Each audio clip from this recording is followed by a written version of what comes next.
RCN. Le son de la différence.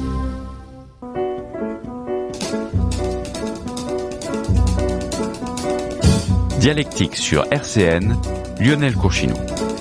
Bonjour à tous et à toutes, chers auditeurs, chères auditrices, et bienvenue dans votre émission hebdomadaire Dialectique. Alors, aujourd'hui dans Dialectique, qu'est-ce que le féminisme, ou plutôt les féminismes, l'égalité femmes-hommes étant la grande cause du quinquennat d'Emmanuel Macron? Quel bilan à l'échelle locale? Quels sont les outils, les clés pour comprendre le ou les féminismes?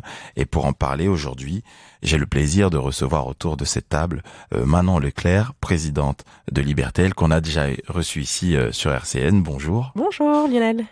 Quisqueya, qui est artiste, multifacette, réalisatrice, peintre, qui fait aussi de la sculpture. C'est la première fois pour vous sur notre antenne? Oui.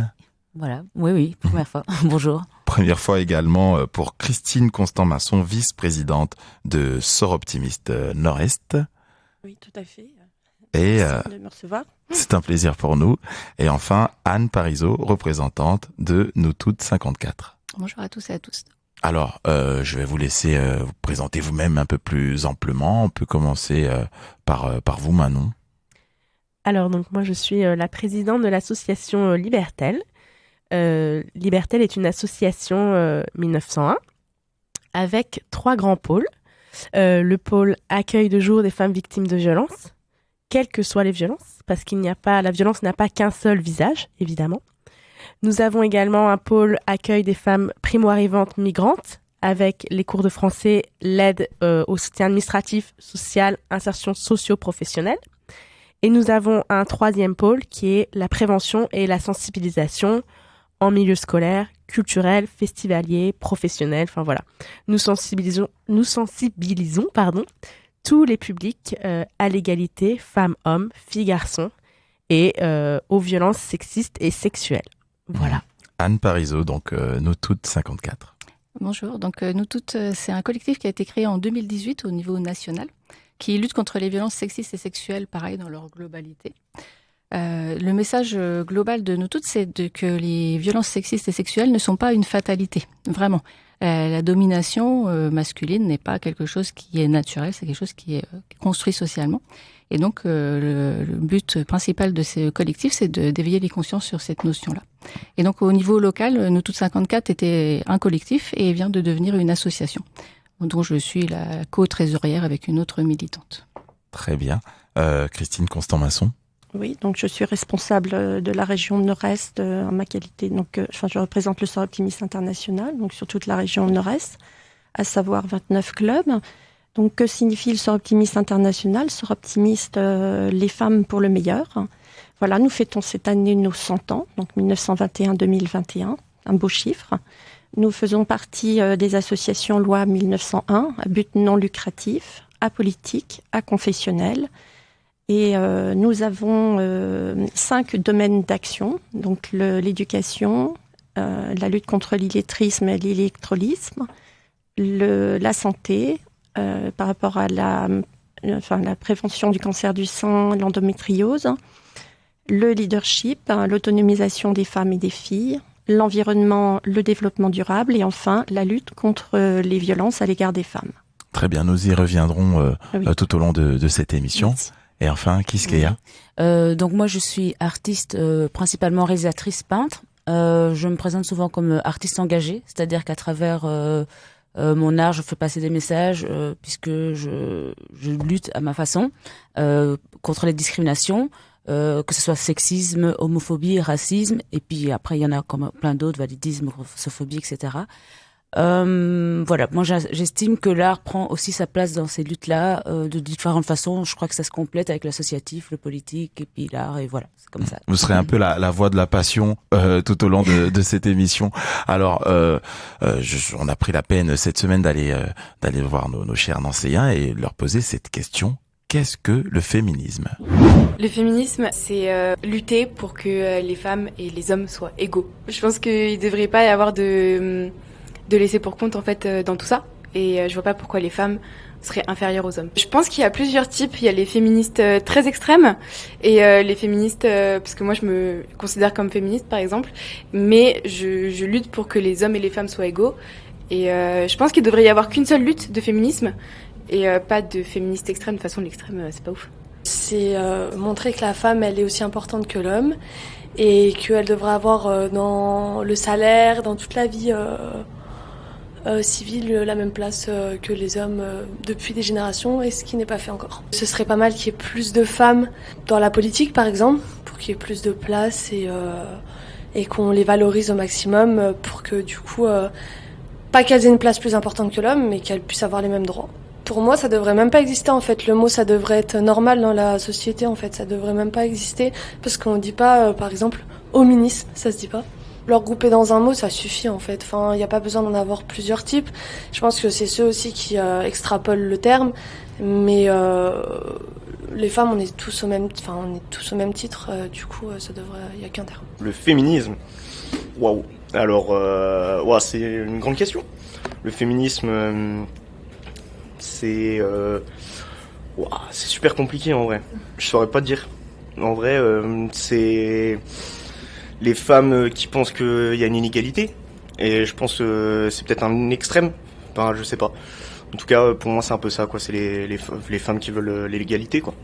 Je sais qu'il y en a qui sont un peu dans l'extrême. Et je pense que quand t'es dans l'extrême, c'est pas ouf. Voilà. Mais après, chaque extrême est pas bon, moi, je pense. Il y aurait vraiment beaucoup de choses à dire. Alors le féminisme, pour moi, c'est c'est un mouvement qui essaie d'obtenir l'égalité homme-femme. Déjà, la femme n'est pas supérieure à l'homme et l'homme n'est pas supérieur à la femme. Mais je trouve que certains mouvements féministes font des fois plus de mal que de bien. Elles sont des fois un peu extrémistes. On est différents, on n'aura jamais l'égalité complète, ne serait-ce que physiquement, mais je trouve que certains mouvements vont vraiment beaucoup trop loin et c'est contre-productif pour moi. Il faut y aller tout doucement. Il y a celles qui veulent absolument dominer les hommes, parce elles pensent qu'elles ont subi la domination masculine depuis les temps immémoriaux, et il y a celles qui veulent uniquement l'égalité, tout simplement. Je serais pour toutes celles-ci. Quelque chose de merveilleux, de très piégeux. Moi, je suis profondément attachée à la question de l'égalité homme-femme, et je crois que on a parcouru depuis des années un sacré chemin et on a encore des choses à faire, mais la société a bien évolué. Donc ça, c'est le côté militant auquel je suis très attachée. Bon, côté piégeux, c'est certaines dérives qu'on peut voir chez certaines féministes qui deviennent un petit peu en posture guerrière et anti-homme, et ça, j'accroche pas du tout. Pour moi, il y a plusieurs types de féminisme. On le voit par rapport aux différentes leaders d'opinion sur le sujet. Une Elisabeth Badinter va être pas du tout la même qu'une Alice Copin, par exemple. Pour moi, c'est un courant, en tout cas, qui prône l'égalité homme-femme. Et tant pour les hommes que pour les femmes, il peut y avoir des deux côtés des gens qui se placent justement pour lutter pour ce combat. Même si aujourd'hui, je trouve qu'il y a plusieurs formes qui sont de l'extrémisme et que le féminisme tend à être parfois ridiculisé justement à cause de ces formes extrémistes, mais à la base c'est justement le mood pour essayer d'avoir une égalité homme-femme. Pour moi, il y a plusieurs types de féminisme. Il y a le féminisme, on va dire entre guillemets viral ou extrême. Il y a le féminisme aussi de propagande sur les réseaux. Il y a le vrai féminisme, celui sur le terrain, je pense. En tant que femme, j'ai l'impression d'être entre guillemets obligée d'être féministe. Pour moi, le féminisme, c'est pas forcément destiné aux femmes. C'est-à-dire que un homme peut être féministe et c'est pas non plus contre les hommes. Malheureusement, ça existe. Je dis malheureusement parce que ça devrait pas. C'est comme plein de sujets, mais du temps qu'il y aura pas les démarches faites pour qu'il y ait une égalité entre hommes et femmes, pour moi, le féminisme existera encore. Et le jour où il n'existe plus, c'est qu'il y a une totale égalité. Et voilà. Mais du coup, le féminisme, c'est ça, c'est super vaste. Il n'y a pas vraiment, je pense, de définition. Je pense que chaque personne a une vision différente de ce que c'est. Sinon, on serait tous d'accord et ça poserait pas problème dans la société. À partir du moment où on se bat pour le droit des femmes, je pense que c'est du féminisme. On peut se considérer féministe et vraiment y aller, c'est-à-dire aller à des manifs, tu vois. Et on peut se dire féministe, mais sans pour autant le prouver entre guillemets chaque jour et faire des actions. Donc je pense qu'il y a différents niveaux, degrés de féminisme. Alors, on vient d'entendre les différentes définitions du mot féminisme. Nous sommes aussi au téléphone avec Valérie Orbert, qui est représentante des Éclats de Rose. Bonjour Valérie, et je vais vous laisser vous présenter. Bonjour à tous. Oui, alors moi je suis Valérie Orbert, je suis la présidente de l'association Éclats de Rose. C'est une association que j'ai créée il y a quelques années pour venir en aide aux femmes en fait, afin qu'elles retrouvent une dignité physique, morale et psychologique, qu'elles puissent se réinsérer professionnellement et socialement. Voilà, donc cette association, elle se pratique de manière, comment dire, je travaille beaucoup avec des mairies, des foyers d'accueil, d'autres associations, et en fait je fais des ateliers, sur le bien-être, afin qu'elles réapprennent en fait à prendre soin d'elles à nouveau, parce que souvent c'est des femmes qui ont des parcours très cabossés. Voilà, et moi j'essaie de leur apporter un peu de bien-être, puis surtout qu'elles se retrouvent elles en fait, qu'elles retrouvent leur corps, leur vie, ce qui est des fois très très compliqué en fait.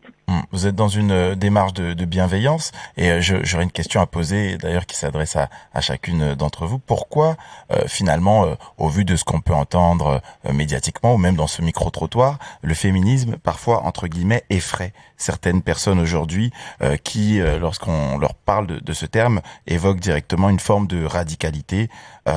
Pourtant, on peut lire par exemple sur la charte de Nous Toutes, il est écrit, je cite, « Nous Toutes est un collectif non violent », c'est l'une des premières phrases, « Nous menons nos discussions et actions dans la bienveillance. Il ne peut y avoir aucune insulte, aucune agressivité, aucun propos dévalorisant, discriminant ou humiliant dans le cadre de Nous Toutes. Toute personne ayant un comportement violent sera immédiatement sortie des groupes de discussion, boucles de mails ou réunions. Les pages Nous Toutes sur les réseaux sociaux sont gérées dans ce cadre-là. Nos publications sont non violentes. Nous modérons les commentaires en ce sens. » Donc on voit que là, il y a une démarche quand même assez pacifiée, une démarche d'écoute, d'acceptation de l'opinion de l'autre sans insulte. Pourquoi au final ce cliché des féministes agressives persiste dans l'opinion publique ? Je pense qu'il manque vraiment une éducation à la base, c'est-à-dire que on nous apprend pas du tout à l'école l'histoire des femmes, par exemple, l'histoire des droits des femmes, etc. Donc on pense que les femmes revendiquent quelque chose de bizarre. Elles ont déjà l'égalité, bon, globalement. Mais en fait, toute notre construction sociale est faite sur des bases qui sont extrêmement masculinistes, on peut dire ça. Hein. C'est-à-dire que pendant des siècles, ça a été écrit dans la loi, partout, que les femmes étaient inférieures aux hommes. Les lois ont été extrêmement discriminatoires envers les femmes, comme envers d'autres populations d'ailleurs, mais c'est jamais écrit dans les livres d'histoire. Enfin, moi, j'ai jamais appris ça à l'école, et je pense que il manque vraiment une information de base là-dessus, et il y a une incompréhension du message qu'on veut porter. Le message qu'on veut porter, c'est qu'on veut la même légitimité quand on parle, c'est-à-dire qu'on a le droit de nous dire qu'on n'est pas d'accord avec les opinions qu'on a, mais on veut avoir la même crédibilité, la même légitimité. Et ça, c'est rarement le cas, parce que justement, on a tout de suite des procès d'intention en disant qu'on veut je ne sais pas quoi contre les hommes. Mais en fait, on veut juste s'exprimer, être entendu, et puis pouvoir débattre, mais sereinement, de la question. C'est-à-dire sans arrêt être renvoyé à je ne sais pas quelle hystérie ou quelle exagération ou de ce style. Christine Constant-Masson, avec Sœurs Optimistes, vous accompagnez les femmes, vous les poussez vers le haut, vers le leadership, vers des places importantes. Est-ce que vous aussi vous entendez ce son de cloche ? Oui, bien évidemment. Nous avons, ce que j'ai oublié de dire tout à l'heure, c'est que le Sœurs Optimistes est une ONG donc internationale qui s'adresse donc à toutes les femmes à travers le monde dans 5 fédérations différentes. Nous avons un pouvoir consultatif au niveau de l'ONU et par nos actions, par nos accompagnements, par nos conférences, par nos différentes manifestations, nous entendons faire passer le message de l'égalité homme-femme de manière consensuelle. Nous sommes d'ailleurs très fréquemment sollicités pour participer à des tables rondes, des discussions, des réflexions comme des sujets comme aujourd'hui. Et nous voulons effectivement ces dialogues, des dialogues consensuels et non dans l'opposition et dans l'agressivité. Ça ne sert à rien. Mais je rejoins Madame en ce qui concerne le manque de connaissances des textes. Beaucoup de personnes, effectivement, manquent de culture, d'éducation. Et c'est en cela où mon action au quotidien donc se tourne sur l'éducation, sur la lutte contre l'égalité homme-femme, par rapport également au leadership et l'autonomisation des femmes et des filles, etc.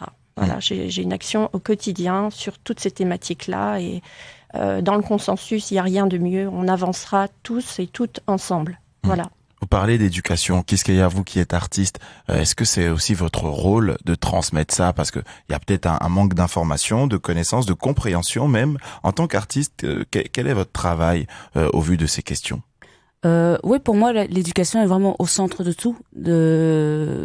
Oui, c'est vraiment l'éducation qui est la première chose. Après, il y a différentes formes d'éducation. Il y a différentes personnes qui sont chargées de cette éducation-là.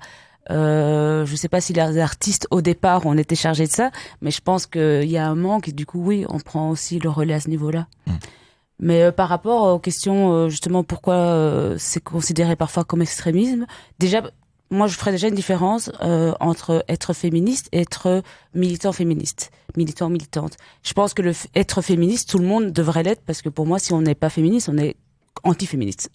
Voilà. Maintenant, quand on s'engage, quand on devient militant, là, il peut y avoir des formes différentes, des tons différents, des tonalités différentes, et c'est là que on va pouvoir parler d'extrémisme ou pas extrémisme. Mais la base qui est de vouloir l'égalité pour tous et toutes, elle devrait être universelle en fait. Donc, du coup, c'est un débat un peu clivant. Donc, si on n'est pas féministe, on est anti-féministe de fait. Oui, mais je pense quand on prend vraiment le vrai sens du mot féminisme, mais je crois que beaucoup de gens pensent que être féministe, c'est être militant féministe, alors que c'est pas exactement la même chose. Je pense que à la base, comme on devrait être antiraciste, on devrait être anti-homophobie, on devrait être naturellement féministe. Maintenant, c'est encore autre chose de prendre la parole, de faire des actes, et alors à ce moment-là, quel est le ton de ces actes ou la force de ces actes, c'est encore autre chose, quoi. Et je pense que quand les gens disent oui, il y a des féministes extrémistes ou je ne suis pas féministe parce que non, si tu n'es pas féministe, tu es contre l'égalité homme-femme, quoi. Et qu'est-ce que le féminisme pour vous? Pour moi, le féminisme de base, c'est vraiment vouloir, comme entre hommes et femmes, mais entre noir et blanc, entre toutes les personnes, c'est vraiment vouloir l'égalité complète entre toutes les personnes, pas de discrimination. Et aussi, justement, par rapport à ça, il faut savoir que quand il y a discrimination, il y a forcément des privilégiés. Et s'il y a des privilégiés, il y a des gens qui ne veulent pas perdre ces privilèges-là, qui n'aiment pas le changement. On a souvent aussi peur du changement. Donc je pense que c'est tout ça qui fait que les gens vont toujours dire oui, prendre des pincettes par rapport au féminisme, parce que ça veut dire, et même des femmes, puisqu'il y a évidemment le sexisme intériorisé, donc il y a beaucoup de choses à déconstruire chez beaucoup de femmes aussi. Et c'est tout ça qui fait qu'on entend parler qu'il y a cette ambiguïté entre féminisme et extrémisme tout le temps, en fait, je pense. Et vous parlez de féminisme, de machisme un peu intériorisé, de sexisme, intériorisé par certaines femmes. Est-ce que ça mène aussi parfois certaines femmes à une passivité, à une forme d'acceptation de violence contre elles, Manon? Moi, je pense, alors, pour revenir au débat sur l'éducation, lorsque Libertel se rend dans les différents établissements scolaires, nos équipes observent un réel souci avec tout ce qui est réseaux sociaux, cyberharcèlement et fake news qui se diffusent à travers Facebook, à travers Twitter, et qui donnent peut-être une mauvaise image aussi du féminisme à travers des militantismes extrêmes qui existent évidemment. Et les jeunes ont accès de plus en plus tôt à ces réseaux, à Internet. Et je pense qu'il y a un manque d'éducation à ce niveau-là également, dans les parcours à l'éducation, aux médias et à l'information, qui est une base sur tout, que ce soit le féminisme, les discriminations comme la grossophobie, le racisme, l'homophobie, la transphobie. Et donc, du coup, je pense qu'il y a aussi une lutte à mener de ce côté-là, du côté des nouvelles technologies qui sont mal appropriées par les nouvelles générations. Ensuite, pour revenir à votre question qui était donc à propos des femmes... l'intériorisation des violences. Sexisme et des violences, ouais. Je pense que cette intériorisation ne se fait pas consciemment parce qu'une femme ne sera... En fait, il y a ce principe de tétanisation. Je sais pas comment trop l'exprimer, mais quand on est victime de violence, c'est vrai qu'il est très difficile d'extérioriser ce qu'on ressent et la peur du bourreau ou de la bourreau, parce qu'il n'y a pas que chez les couples cisgenres hétérosexuels qu'il y a des violences, hein, il faut bien l'entendre. Et cette peur de s'exprimer est tout à fait palpable et tout à fait compréhensible. Et du coup, il y a une intériorisation des violences sexistes et sexuelles chez le ou la victime. Voilà. Valérie Robert, vous qui êtes aussi dans une démarche de prendre soin de l'autre, est-ce que le fait que vous affirmez votre féminisme vous a conduit à recevoir, enfin, à être taxé de personnes extrémistes ou autres? Non. J'ai pas été...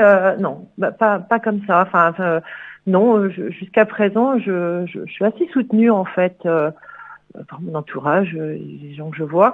Mais je reviens sur ce que disaient ces dames, c'est qu'effectivement, la base fondamentale sur le féminisme, c'est qu'il doit être fait vraiment dès l'éducation, même familiale. Enfin, c'est vraiment la base, quoi. Puis ensuite l'école, et puis ces femmes, justement, dont on parlait, qui sont soumises, souvent, parce que dès leur enfance, on leur a appris à être comme ça, en fait.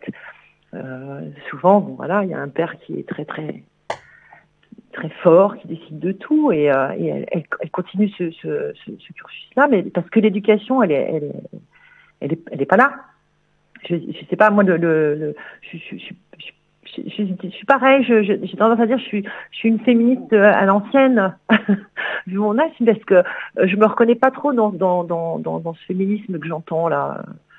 Le féminisme qui a été décrit dans le micro-trottoir, oui, par exemple. Oui, alors, oui. Beaucoup de jeunes filles sont plutôt pour l'égalité, et c'est tout. Enfin, l'égalité entre les hommes et les femmes, que ce soit au niveau professionnel, au niveau social, au niveau familial.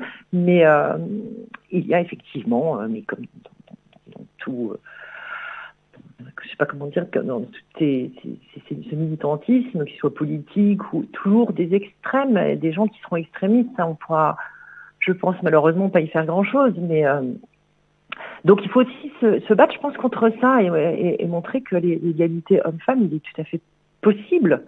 Enfin, c'est naturel. Alors on va développer cette question d'égalité homme-femme à travers chacune d'entre vous. Mais avant, on va s'octroyer une petite pause musicale avec le morceau de Saya, Une femme avec une femme, sur RCN 90.7.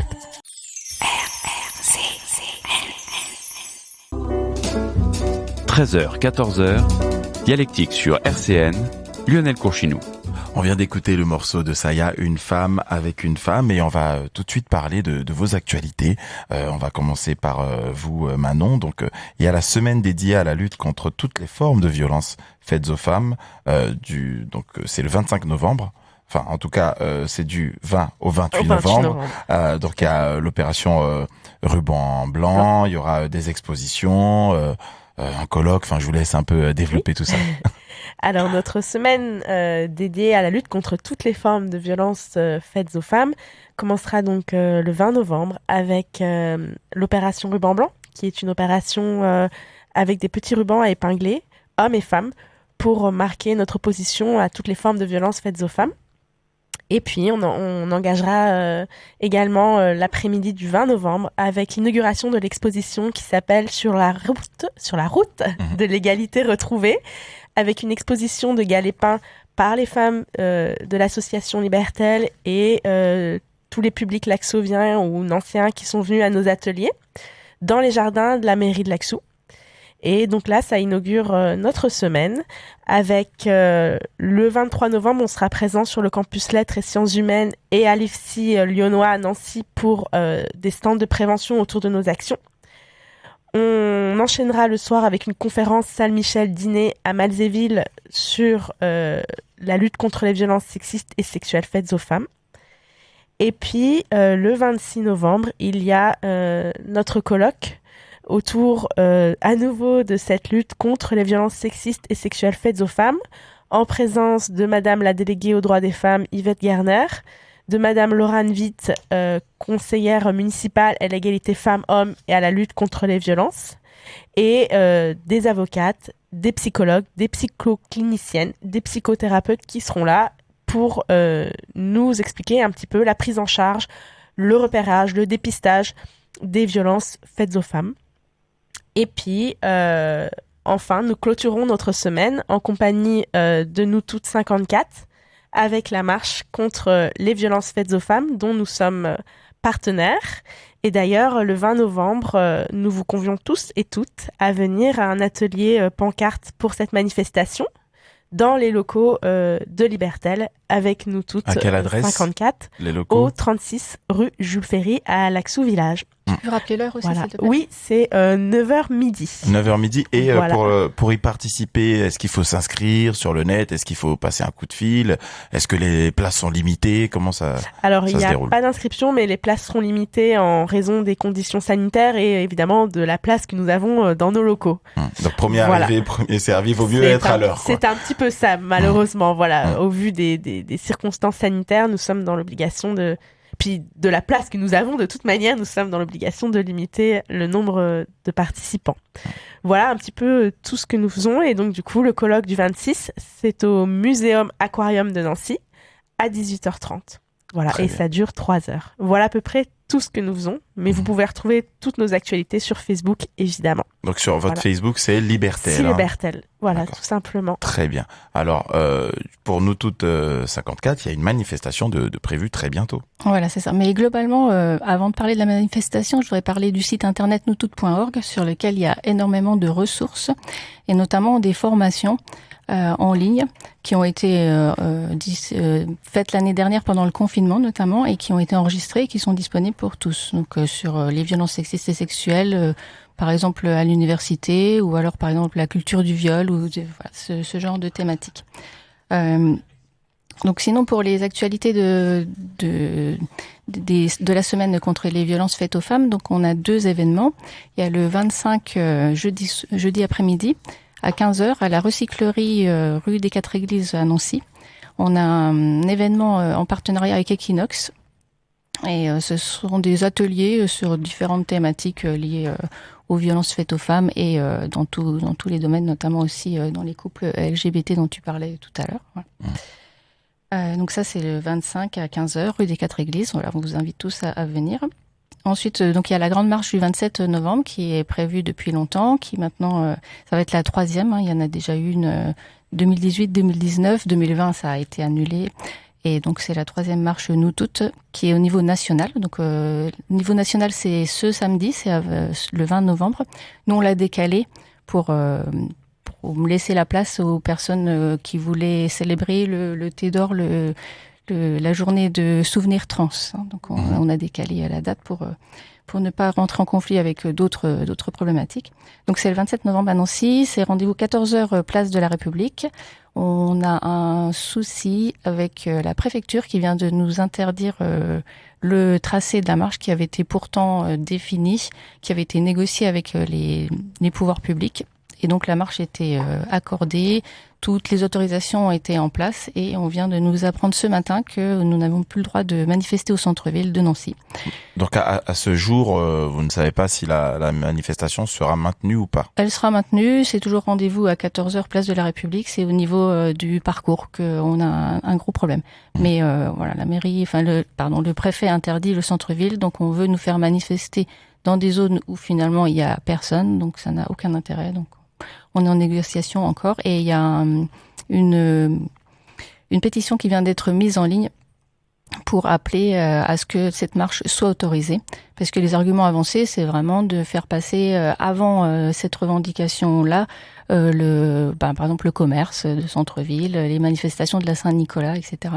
Et on rappelle justement que le quinquennat d'Emmanuel Macron, c'est quand même contre les violences faites aux femmes. Voilà, c'est la grande cause du quinquennat.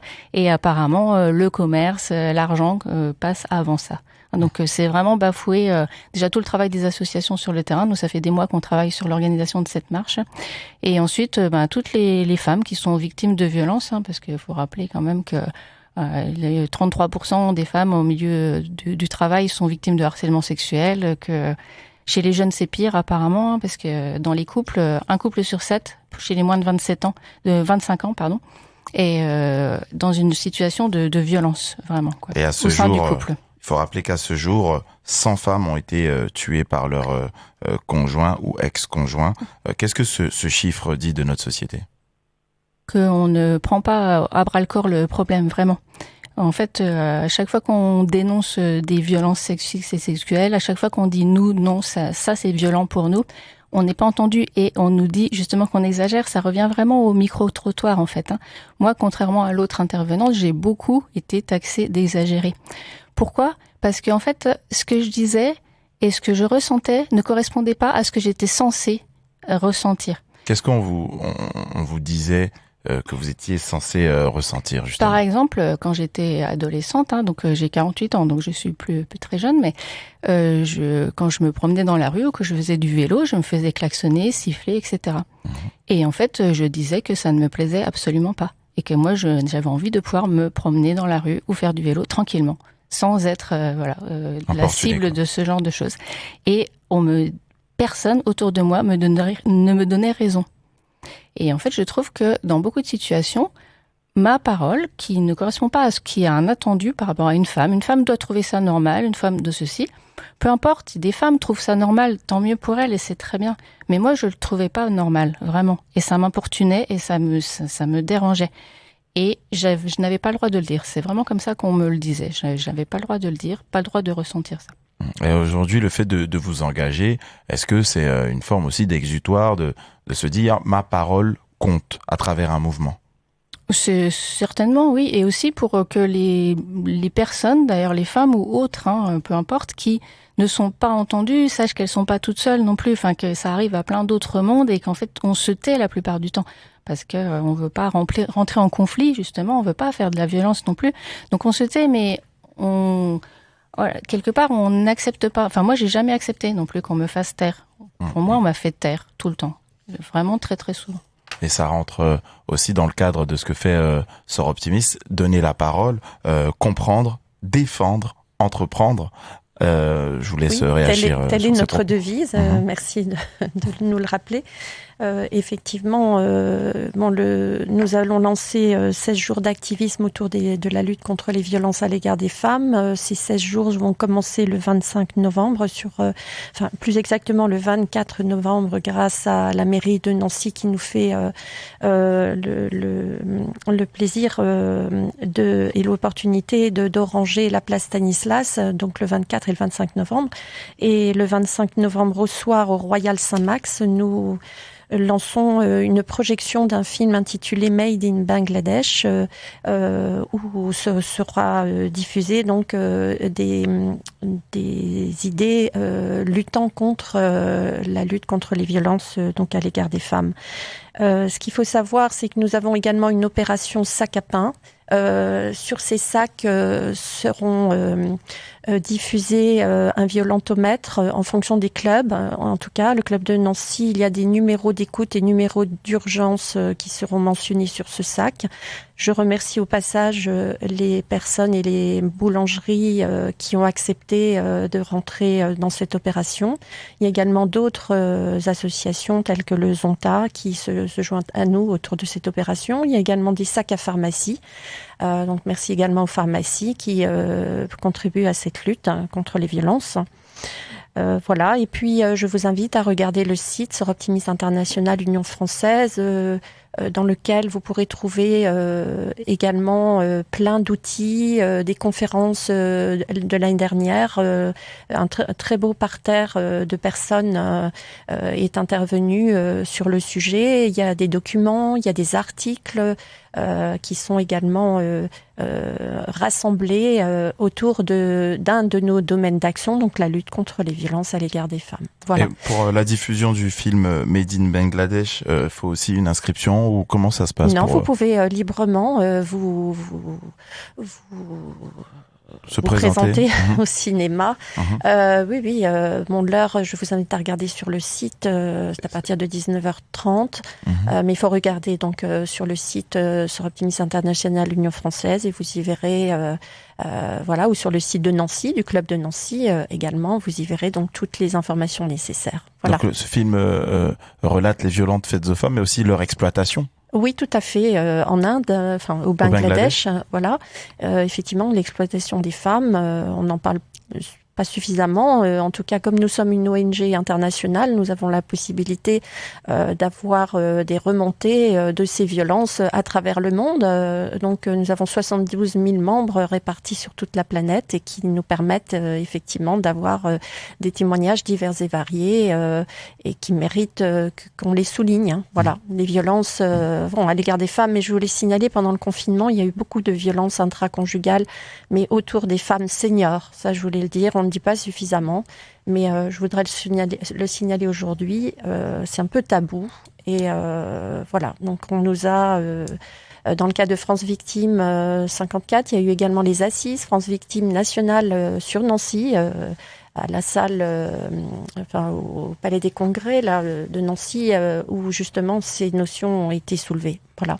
Alors, Quisqueya, vous qui êtes artiste belge vivant à Nancy, en France, est-ce que le fait de mettre en perspective des réalités d'ailleurs, là on parlait du Bangladesh, vous connaissez peut-être la situation en Belgique et aujourd'hui celle en France, permet de révéler des choses? Est-ce que le fait de comparer permet de dire que le problème n'est pas uniquement français et qu'il y a quelque chose d'international à soulever?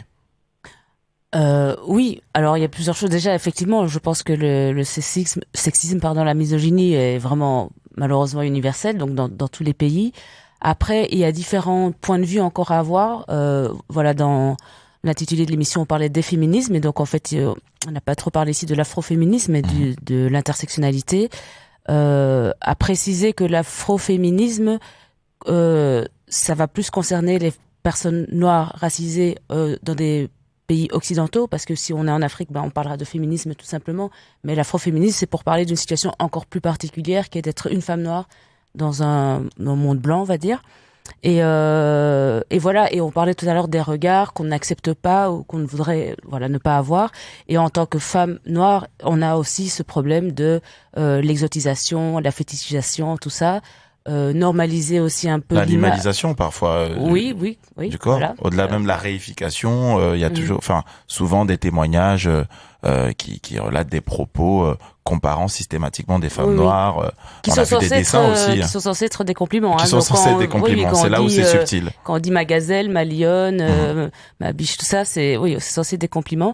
Donc voilà, moi en tant qu'artiste, j'ai mes projets précis de films, même à travers mes réseaux sociaux, j'essaie de travailler aussi sur cette image. D'abord, donner une place aux personnes noires et racisées de façon générale, aux femmes aussi, des rôles qui ont un sens, pas juste de la décoration ou des faire-valoir. Et aussi, justement, se défaire de ces clichés qu'on peut avoir sur les femmes noires et sur les personnes noires et racisées de façon générale. Donc voilà, ça c'est, en tant qu'artiste, c'est ce que je peux faire, puisque je crée des images et je diffuse des images. J'en profite pour rebondir sur votre fonction de réalisatrice. Il y a la série, le projet Extra Nostro. Est-ce que vous pouvez nous en parler? Alors Extra Nostro, c'est encore plus large, en plus que c'est pas simplement par rapport aux femmes noires, mais c'est vraiment par rapport aussi aux personnes LGBTQIA+ noires et racisées, qui sont aussi très peu vues à l'image. Voire pas du tout parfois ici. Et si les personnages sont vus, ce sont souvent des personnages un peu clichés, token. Et donc voilà. Donc la série, c'est ici en Europe et en Europe francophone, c'est la première série qui présente des personnages LGBTQIA+ racisés comme personnages principaux, comme personnages complexes. Et aussi avec une certaine légèreté. C'était important pour moi, de l'humour, parce qu'il fallait pas non plus rentrer dans le cliché de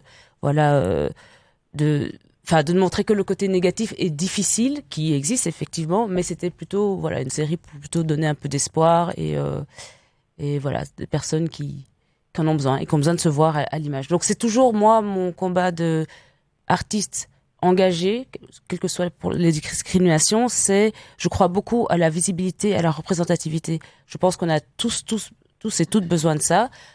si ce n'est que la plupart des personnes, en tout cas ici, voilà, si on a une personne blanche, valide, hétérosexuelle, on se voit à l'image tout le temps. On allume la télévision, on se voit tout le temps. On voit les publicités, on se voit tout le temps. Et donc, il y a certains profils de personnes qui se voient rarement à l'image. Et donc, du coup, il faut travailler là-dessus. Et ça va pour différentes choses. Hein, et c'est en dehors de l'aspect angélique. Vous n'êtes pas non plus là pour dire toutes les personnes noires sont gentilles, belles, drôles, toutes les femmes. Voilà. Et c'est pour ça que j'appuie, parce que j'ai pu regarder cette série. Voilà. Il y a vraiment une complexité des personnages qui les humanise. Ouais. En fait, ce qui ne permet pas la complexité en temps normal, c'est que si on a un film avec une seule personne noire, ou une seule personne arabe, ou une seule personne en chaise roulante, tout ça, on est obligé tout à coup de voir, enfin, elle doit devenir un porte-drapeau. Donc, du coup, voilà. À partir du moment où c'est beaucoup plus étendu, on peut avoir un personnage mauvais, un personnage bon, un personnage machiavélique, voilà. Mais effectivement, une fois qu'on en a que un, on est toujours obligé de voir comment on va le construire. Ça devient un cliché qui devrait représenter toutes les personnes noires, ce qui n'est pas possible, évidemment. Et pareil pour les personnes LGBT, voilà, mettre un homme gay, très efféminé, tout le temps le même caractère, tout ça, le meilleur ami du héros, tout, c'est lourd à porter. Donc, effectivement, à partir du moment où on a une panoplie plus variée et plus équilibrée, et surtout plus en phase avec la vraie vie, du coup, on peut effectivement être plus subtil dans la description des personnages, quoi. C'est transposer la réalité dans l'art, tout simplement. Ouais. Très bien. Donc, alors, votre page, donc je rappelle, c'est www.kis, donc c'est KIS-KEYA.com, et on peut retrouver toute votre actualité sur ce site. Oui, de là, ça va dispatcher un peu vers mes films, mes tableaux, tout ça, les différents projets, et voilà. Sinon, et Extra Nostro, on peut le retrouver un peu sur les différents réseaux sociaux aussi. Très bien. Valérie Orbert, quelle est votre actualité avec Éclat de Rose ? Eh bien, écoutez, moi, je continue les ateliers. Voilà, donc un petit peu partout. Il y a quand même beaucoup de demandes et par contre, si je peux passer un petit message via votre radio, j'aurais tendance à chercher quand même un petit peu des bénévoles, coiffeuses, sophrologues, esthéticiennes, maquilleuses, parce que je suis un peu seule quand même pour le coup, et il y a beaucoup de travail quand même. Donc il y a beaucoup de demandes, beaucoup d'attentes, donc j'aimerais pouvoir aider plus. Et comment vous contacter? Comment devenir bénévole à vos côtés? Alors, j'ai une page Facebook, donc on peut aller sur la page Facebook d'Éclat de Rose et puis me contacter par message privé ou bien par le biais du mail, donc éclatderose@yahoo.fr. éclatderose54@yahoo.fr. Voilà. Très bien. Si les personnes sont intéressées, voilà, ce serait très important. Alors, donc, tout type de personnes, ça peut être même des hommes? Ah, tout à fait. Coiffeurs, coiffeuses, esthéticiens, esthéticiennes. Oui, je n'ai absolument pas. Je peux être féministe, mais j'aime beaucoup les hommes et j'aime beaucoup travailler avec les hommes. Et donc, oui, bien sûr, évidemment. Hommes ou femmes. J'allais demander, justement, est-ce qu'il faut nécessairement être une femme pour être féministe? Est-ce qu'un homme peut-il se revendiquer de ce combat? Oui. Ah bah oui, j'espère bien. Moi, je pense que les hommes devraient l'être. Les hommes devraient. Comme je disais tout à l'heure, tout le monde devrait l'être. Mais ce qu'il faut, voilà, exactement. Ce qu'on peut quand même vous dire, c'est que, par exemple, tu parlais des personnes noires tout à l'heure. Moi, je ne peux pas savoir ce que vit une personne noire en France. France du 21e siècle. Je ne peux pas le savoir. Donc, je peux être contre le racisme, mais c'est pas la même chose qu'une personne noire qui est contre le racisme. Savoir dans le sens l'expérimenter. Voilà, exactement, le vivre vraiment. Donc les hommes, très bien, qui se disent féministes, ça me va très bien, mais il faut qu'ils prennent conscience quand même qu'ils ne peuvent pas savoir ce que c'est d'être une femme dans la société française d'aujourd'hui. En tout cas, en avoir conscience au quotidien, quoi. Vraiment l'avoir vécu dans ses tripes, quoi, vraiment. Mais là, ça amène surtout la question de prise de parole. Je pense que c'est là qu'on fait la différence entre les personnes concernées et les personnes alliées. Je pense que les personnes alliées, effectivement, ne devraient pas prendre la parole quand ce n'est pas à eux de la prendre. Mais ça n'empêche qu'ils devraient se sentir concernés. Bien sûr. Pour que ce monde aille mieux. Et donc, je pense que les hommes devraient être féministes. Maintenant, effectivement, quand on parle de féminisme, c'est probablement plus aux femmes de parler. Pareil pour les causes noires, pareil pour toutes les causes, en fait. Exactement. Demander ce qu'on peut faire, quoi. Je pense vraiment que les hommes se sentent concernés quand même. Hein. Vraiment. Je confirme. Je confirme vos propos en ma qualité de représentante Sœurs Optimistes International. Nous avons beaucoup d'hommes qui nous disent on n'est pas d'accord avec le comportement de certains. Voilà, donc il y a de plus en plus de manifestations d'une partie de la population masculine qui se désolidarise d'hommes qui ont des attitudes qui sont répréhensibles. Donc ça, je suis tout à fait d'accord avec ce que vous dites. Donc pour vous, le féminisme est un humanisme, en fait, tout simplement. C'est ça. Ben oui. Oui. Après, excusez-moi, je vais quand même faire. Je vous en prie. Ouais, par rapport à ce que j'ai dit tout à l'heure de prendre la parole. Alors ça dépend. Je pense qu'effectivement un homme ne doit pas prendre la parole à place d'une femme quand c'est le sujet. Voilà. Pareil pour les noirs et les blancs et toutes les causes. Après, je pense qu'il y a relié quand même des combats. Je pense que des hommes qui sont assez ouverts ou éduqués peuvent en éduquer d'autres. Moi, je pense quand même qu'on peut. Et c'est important. C'est là que les alliés sont importants parce qu'à un moment donné. Pour aussi la charge mentale, on ne peut pas tout le temps, les personnes victimes déjà ne peuvent pas tout le temps être en train d'éduquer tout le monde. Et je pense qu'il y a des relais à prendre à certains endroits. Il faut juste savoir quand et où le faire. Et ça tombe bien, vous introduisez parfaitement ma dernière question concernant la récupération. Selon la journaliste Titiou Lecoq, on sait que la lumière portée actuellement sur la cause des femmes va attirer des appétits. Certains vont y voir une belle opportunité économique et marketing. Est-ce que, justement, on peut avoir peur que le féminisme soit récupéré à des fins commerciaux? Alors, moi, je l'ai déjà entendu, ça. On m'a déjà dit que le féminisme était à la mode. On m'a dit que nous, les associations, nous voguions sur cette vague du féminisme. Et moi, généralement, ce que nous répondons, c'est que oui, effectivement, on vogue sur cette vague et qu'on en profite, effectivement, parce que quand la vague sera redescendue, ben, nous, on sera toujours là, en fait. Et que cette vague nous permet de sensibiliser, de toucher encore plus de public. Et que, clairement, une fois que la vague sera redescendue, ben, on sera toujours là avec nos messages. Et que... Après, je sais que vous m'aviez déjà interrogé sur ce clientélisme et sur ce marketing qui existe autour du féminisme, au niveau des marques, au niveau des grandes enseignes, au niveau du 440.